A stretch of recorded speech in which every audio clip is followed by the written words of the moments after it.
రేవంత్ రెడ్డి గారు కాంగ్రెస్ పార్టీకి ఇలా సినీ కార్మికులు ఎందుకు ఓటేయాలి? ఇలా యాక్టర్ అయిన అల్లు అర్జున్ గారిని జైల్లో పెట్టి అల్లు అరవింద్ గారు కంట తడి పెట్టినందుకు ఇవాళ ఓట్లేయాలని నేను అడుగుతా ఉన్నాను. ఇలా అదే విధంగా యాక్ట్రెస్ అయిన సమంత మీద నోటికొచ్చినట్టు ఒక మహిళా మంత్రితోని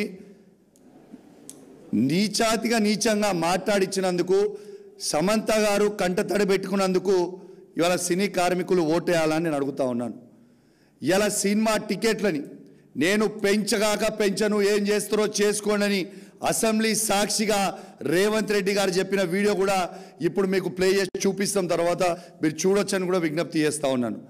ఇలా అసెంబ్లీ టికెట్ మీరు అసెంబ్లీలో సినిమా టికెట్లు ఎట్టు పరిస్థితిలో పెంచమని చెప్పిన వాళ్ళు మీరే, మరి ఇలా మీరే పెంచిన టికెట్లలో 20% మీకు ఇస్తాం వాటా అని చెప్పి ఎన్ని రోజులు అబద్ధాలు ఆడతావు రేవంత్ రెడ్డి గారు అని నేను అడుగుతా ఉన్నాను. ఇలా యావత్ సినీ లోకాన్ని ఆలోచించామని చెప్తా ఉన్నాను.